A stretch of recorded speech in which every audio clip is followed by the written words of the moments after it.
I'm going to quickly show you how to convert a standard 223 case into a fully functioning fired 17 Stinger case.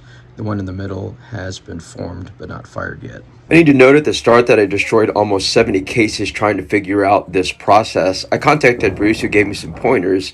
So if the standard process that Bruce sends you does not work, here's an alternative that I discussed with him that may save you time, energy, and products. Take a standard 223 case and lube them up. These cases have not been annealed. I will talk to you about that at the end of the video. Take a 223 die and deprime the case. Bruce does not send you this die. You can skip this process if you're starting with new brass. Here is where the forming process begins. Step 1, make sure you have a case trimmer that can trim 17 caliber bullets. Trim the 223 case down to 1.725 inches. I really like the Franklin Arsenal trimmer. Its consistency has been 0.001 inches.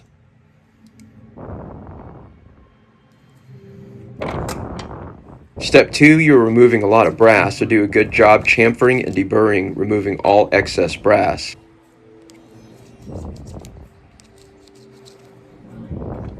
Step 3, take a 223 case brush and scrub the neck. Bruce's dies are so tight in tolerance, any excess material inside or outside the neck will destroy the case.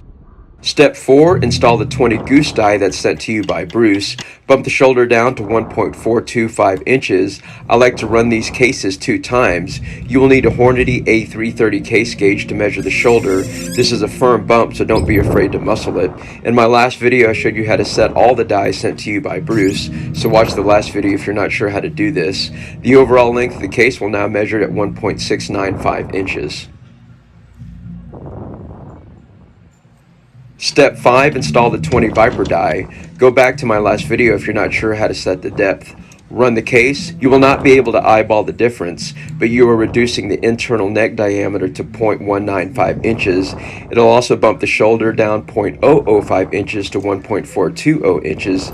This will also bump the overall length of the case to 1.690 inches. If the overall length is over 1.690 inches, trim the case down, or the next step, it will crush the case.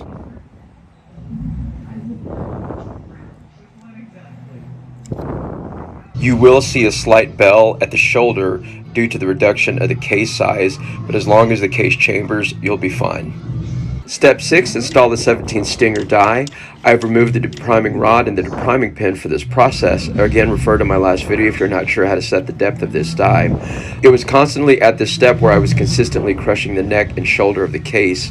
Instead of fully running the ram, slowly run the ram until you visually see it reducing the neck. Rotate the case, run the ram a little bit deeper, rotate the case, run the ram a little bit deeper. You'll have to repeat this process 4 to 7 times to fully form the neck down. The overall neck diameter will be reduced to 0.166 inches. The shoulder will remain at 1.42 inches, and the case overall length will be 1.690 inches.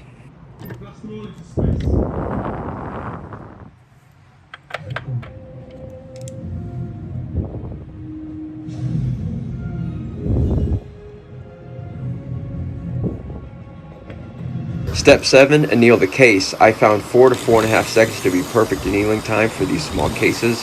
Later I discovered that if you anneal at the very beginning of the process, the start trim length needs to be 1.710 inches and not 1.725 inches. Finally, be sure to check every case in your chamber. In my next video, I'll show you how to fire form these cases to save you bullets and powder.